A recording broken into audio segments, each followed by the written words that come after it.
iVector. Tú manéjalo. Cuenta con nuestra experiencia. Presenta. Y estoy aquí con el maestro Rodolfo Navarrete, director de análisis y estrategias de inversión de casa de bolsa Vector, para hablarnos algo que está ligado con la decisión tomada el pasado 16 de diciembre de este año con la Fed, que aumenta las tasas en 1/4 de punto porcentual, repercusiones para Banco de México. Teníamos que subir la tasa de entrada, ¿no? Así es. Como una consecuencia de la política tomada en Estados Unidos. Sí, efectivamente, pues era ampliamente descontado que el FED tenía que aumentar la tasa de interés. Finalmente la aumentó y a la par con el FED lo hizo el Banco de México. Lo interesante del asunto es que en los últimos días, en las últimas semanas, tomó fuerza una especulación en los mercados financieros en el sentido de que el Banco Central mexicano, podría no aumentar las tasas de interés. El argumento, un argumento un tanto extraño, era básicamente el hecho de que la inflación en México ha bajado de manera importante, ¿no? Yo diría fundamentalmente dos cosas. En primer lugar, no tiene razón la especulación. La inflación ha bajado en México, pero hay que reconocer lo siguiente: la inflación en México ha bajado por motivos coyunturales, no estructurales. Hay elementos estructurales que están generando una caída inflacionaria, como el caso de las telecomunicaciones, etcétera, etcétera, pero la baja más importante de la inflación en el país se ha debido a lo que se denomina la inflación no subyacente. Entonces, si tú ves las gráficas de inflación subyacente, que es el core inflacionario, lo que marca, digamos, o lo que controla el Banco Central para efectos de la política monetaria, la inflación subyacente en los últimos meses ha estado aumentando muy poco, pero ha estado aumentando, en tanto que la no subyacente, la coyuntural, ha bajado de manera significativa. En consecuencia, tenemos los resultados que tenemos. Si la caída inflacionaria es coyuntural, pues es muy difícil argumentar política monetaria en elementos que son coyunturales. O sea, no es sustancial. No es sustancial. Esa es una. La siguiente, la más preocupante es la siguiente. ¿Cómo es posible que se piense que en México podría no aumentar la tasa de interés si el país más integrado financieramente a Estados Unidos en el mundo es México? En consecuencia, en este país no se puede despreciar lo que hace las autoridades monetarias americanas, todo lo contrario. El Fondo Monetario ha hecho un estudio y lo que señala es lo siguiente: el país que tiene la más alta correlación con la tasa de interés americana, la tasa de interés de política monetaria americana, es México. En otras palabras, si Estados Unidos aumenta la tasa de interés en 1%, la tasa de interés de política, la probabilidad de que México la aumente es más o menos como 93%. Es el primer país en el mundo. El segundo, curiosamente, es Perú, pero por motivos diferentes. En el caso de México es la plena integración financiera que existe entre México y Estados Unidos. Tú sabes, desde hace muchísimos años, yo escribí un libro al respecto, desde hace muchísimos años el sistema financiero mexicano completito, todo completo, está reproducido en Estados Unidos y mejor que en México. En Estados Unidos hay un mercado de dinero más desarrollado, mercado de acciones, hay mercado de derivados, hay mercado de opciones, futuros sobre índices, opciones sobre índices, swaps, etcétera, etcétera, sobre títulos mexicanos y con regulación americana. Entonces, el sistema financiero mexicano está plenamente desarrollado en Estados Unidos, entonces es muy difícil pensar que nosotros podemos vivir independientemente de lo que haga el FED. En otras palabras, el Banco Central mexicano ha perdido autonomía.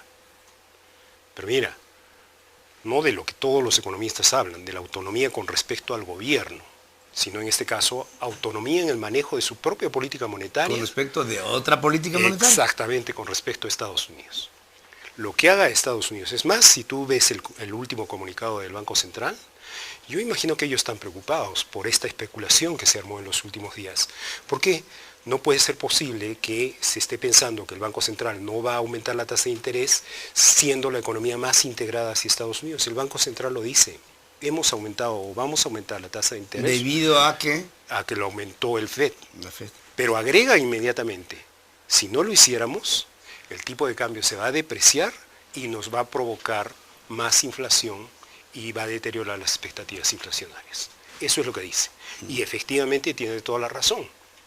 Si el Banco Central Mexicano no aumenta la tasa de interés, dado que México es un país plenamente integrado financieramente con Estados Unidos, inmediatamente lo que se va a provocar es una fuga de capitales, el tipo de cambio se va a depreciar y la depreciación va a generar el famoso pass-through, el traspaso hacia la inflación. Claro.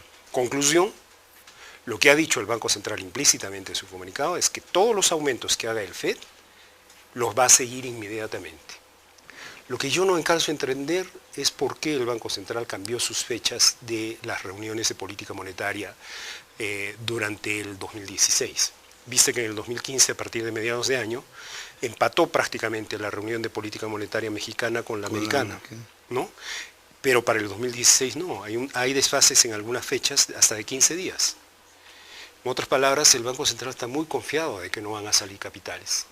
Y yo te diría, con el tipo de cambio que está en 17.20, es muy peligroso jugar con las fechas. Sí. Y hay otro elemento que es muy interesante que habría que considerar en todo esto. Y creo que es una pregunta que nadie se ha hecho, pero es muy importante y que hay que responder. ¿Es suficiente el incremento de la tasa de interés que ha hecho el Banco Central? Tú has visto, el FED aumentó en 25 puntos base. ¿El Banco Central Mexicano tiene que aumentar en 25 puntos base o tiene que aumentar en una proporción mayor o menor? No sabemos. Bueno, hay una forma de saberlo, ¿cómo es? ¿Qué le está pasando al tipo de cambio? Se supone que los choques externos están llegando a la economía y el gobierno mexicano o el Banco Central Mexicano los enfrenta con dos instrumentos. Uno es el tipo de cambio y la otra es la tasa de interés. Hasta la semana pasada, todos los choques que han venido del exterior, la caída de los precios del petróleo, la caída de los precios de materias primas, la política monetaria americana, etcétera, etcétera, etcétera, todos esos choques el Banco Central Mexicano los ha enfrentado con el tipo de cambio únicamente. Ha dejado que el tipo de cambio se vaya. Felizmente para el caso de México no ha habido inflación. Normalmente debe haber inflación. Tú ves el caso de Chile, el caso de Perú, el caso de Colombia. Esos países han hecho lo mismo, pero están pagando un costo. ¿Cuál? El costo del incremento inflacionario y en consecuencia están aumentando la tasa de interés, pero no porque tengan temor a Estados Unidos, sino simplemente porque la inflación se les está subiendo. En el caso de México no ha sucedido así, ¿no? Pero mira, entonces, si ahora el Banco Central enfrenta los choques, ya no solo con el tipo de cambio, sino también con la tasa de interés, eso querría decir que el tipo de cambio ya debería menguar, ya debería comenzar a apreciarse poco a poco. Si tú ves cuánto está el tipo de cambio, ayer estuvo 17.20. El día que intervino el FED estuvo en 16.96. El día que intervino el Banco Central Mexicano, que fue al día siguiente, se fue a 17.03. El viernes de la semana pasada se fue a 17.12. Y hoy día está en 17.20. Conclusión. Es probable que el incremento de la tasa de interés por parte del Banco Central Mexicano no haya sido suficiente. Ahora, dime una cosa, Rodolfo, yo no puedo entender cómo se puede hablar de una inflación tan baja cuando que hemos tenido una devaluación de nuestro peso con respecto del dólar en lo que va de este año de que un 25%, ¿no? Sí. Cuando que gran parte de los insumos que son producto, o sea, no estoy hablando de la canasta básica, sino de otros insumos que o son parte o son todo dentro de lo que nosotros compramos en el mercado, viene del extranjero. Yo veo que la inflación no contesta con el número inflacionario que se me dice de Banco de México o que se vanagloria Agustín Carstens de decir, o el presidente, es la inflación más baja en los últimos 50 años. Yo no la veo en el supermercado, entonces a mí se me desalinea completamente esa cifra de, a lo mejor habrá diferentes tipos de inflación que unas se pueda decir de ellas como se dice y otras en la realidad no sean tal. Sí, tienes toda la razón. El problema de la medición de la inflación es que es un promedio. Entonces efectivamente hay en inflaciones de acuerdo a la canasta de consumo de cada quien, la tuya, la mía, la de cada una de las personas. Entonces las inflaciones son diferentes, pero la que reporta el Banco de México es un promedio. Y ese es el gran problema de los promedios, ¿no? Que te sacan una cifra relativamente baja probablemente, cuando nosotros, por ejemplo, estamos enfrentando incrementos en los precios muy altos debido a que nuestras canastas de consumo están más relacionadas con bienes modernos, importados o con materia prima importada, etcétera, etcétera. Pero eso no quiere decir que no vaya a haber inflación, lo que te acabo de decir. Yo lo que estoy esperando es que se dé el pass-through. Se va a dar, creo que plenamente, en los próximos meses. Efectivamente hay un desfase, ¿no? Y en segundo lugar, hay otro elemento que es muy importante. Efectivamente hay muchos precios que están subiendo debido al tipo de cambio, pero hay otros precios que están bajando. Por ejemplo, la materia prima. Todos los commodities, ¿no? Así es, las materias primas. Pero esto... El caso de México ha sido extraordinario, por ejemplo, la caída de los precios de los agropecuarios. Estamos prácticamente ya en mínimos históricos. Pero mira, eso es coyuntural. Siempre sucede, ¿no? Hay ciclos donde hay subidas, subidas y caídas, etcétera, etcétera. Estamos en el punto mínimo, ¿no? En otras palabras, estamos en vísperas de un rebote de la inflación no subyacente. Y cuando rebote la inflación no subyacente, vamos a ver que todo el discurso va a cambiar radicalmente. ¿Por qué? Porque ha sido una caída coyuntural de la inflación. Pues ahí está. Ahí está, ahorita nos están reportando la inflación durante la primera quincena de diciembre del 2000, ya la traías, ¿no? Sí. El índice nacional de precios al consumidor registró un crecimiento del menos 0.26%, o sea, una deflación. ¿Sí? No, fue 0.26, ¿no? Ah, es que me pusiste ahí un signo. Sí, es que puse los guiones. Parece menor. Son guiones. Acuérdate que tengo mente matemática, mi Rito, me pones un guión, yo digo que es menos. Perdón, un crecimiento del 0.26%, con lo que la tasa anual se ubica en un histórico del 2%, informa el Instituto Nacional de... En un comunicado, el organismo explica que en la primera mitad de diciembre se incrementó el precio del jitomate, es lo que te digo, el jitomate, el transporte aéreo, los servicios turísticos en paquete, vivienda propia, en fin, etcétera. Por el contrario, destacaron bajas en gasolina de bajo octanaje para la frontera. Así es. Electricidad, cebolla, servicio de telefonía móvil, chile serrano, papaya, papel higiénico, pañuelos desechables. En fin, así es el promedio del que tú ves electricidad, gasolina, etcétera, etcétera. Esos son productos no subyacentes. ¿Por qué? Porque hay una determinación por parte del gobierno de los precios de esos productos. Efectivamente, está cayendo el precio de la gasolina, el precio de la electricidad. Yo te pregunto a ti, ¿el precio de la gasolina ha caído y se va a quedar ahí toda la vida? En primer lugar ha caído, pero no para ti, para mí. Bueno, ha caído en la frontera. Así es. Y Eso... está generando un efecto al conjunto del país, es lo que tú dices. Yo no lo estoy viendo, pero el que está en la frontera pues sí está pagando menos gasolina, pero nosotros no. Pero sin embargo la inflación ya se tiró para abajo. Yo quisiera ver como política pública que bajara la gasolina y el diésel. Así es. Como política pública. Claro. Sobre todo cuando hoy se está vendiendo gasolina en Estados Unidos a 6.88 el litro de la gasolina mayor octanaje, de menor octanaje. Pero esta cifra de una baja inflacionaria, nos están viendo señoras que dicen, pues yo voy al supermercado, ¿no? Y me doy cuenta de que voy a la farmacia y me doy cuenta de cuál es el precio de las medicinas que han subido. O sea, pues sí, en teoría ahí está la inflación más baja en los últimos 50 años, pero en la práctica, esta laptop me costó 30% más. Así es, con el tipo de cambio. Que lo hubiera comprado en enero.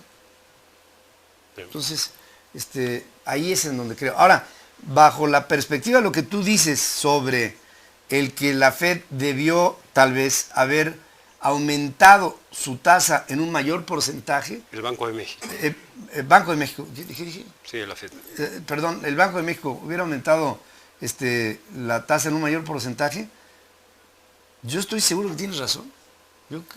Yo pienso que México debe, ante un safe haven como es Estados Unidos, con una economía creciente, pues una enorme cantidad de capitales flujos de capital se van a ir para allá.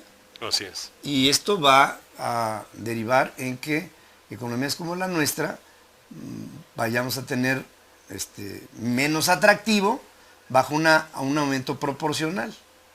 Acá el problema es básicamente el siguiente, mira, efectivamente los mercados financieros han interpretado el incremento de la tasa de interés en Estados Unidos como una buena señal.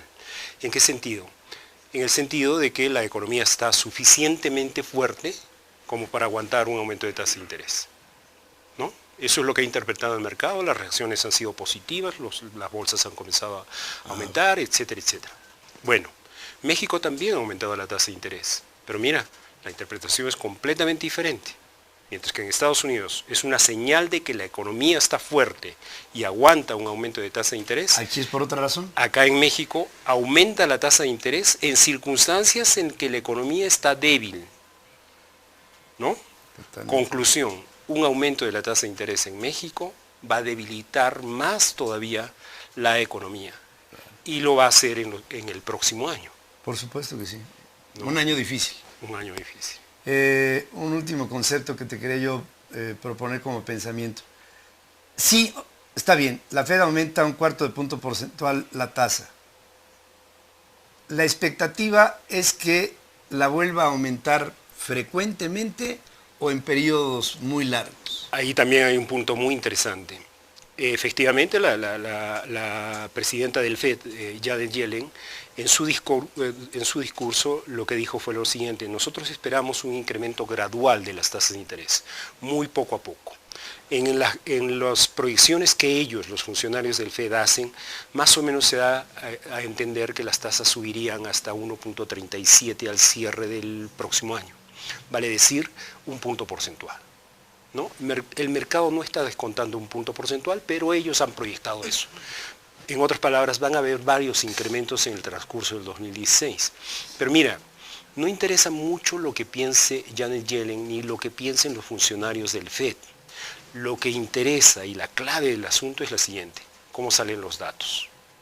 Si las cifras económicas en Estados Unidos siguen saliendo bien, ¿no?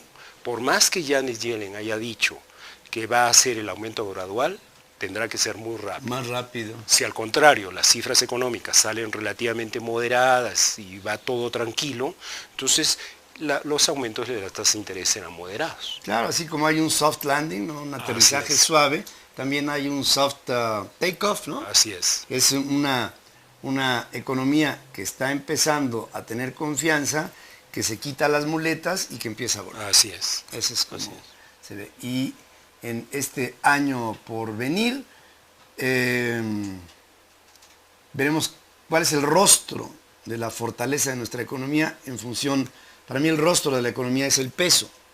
Así es, así es. La variable clave y de la que todo el mundo va a hablar el próximo año, yo creo como tú, va a ser el tipo de cambio. El tipo de cambio, de acuerdo contigo. Rodolfo Navarrete va a estar trabajando porque en estos días es cuando se hacen las previsiones económicas para el año que viene. Entonces será fundamental, no interesante, sino fundamental el platicar con él ya para el mes de enero. Muy bien, Vamos a ver con qué todo pasa. gusto. Gracias, Que Rodolfo, te vaya como muy bien. siempre. Gracias. Gracias, vamos a hacer una breve pausa. Aquí regresaremos con más información.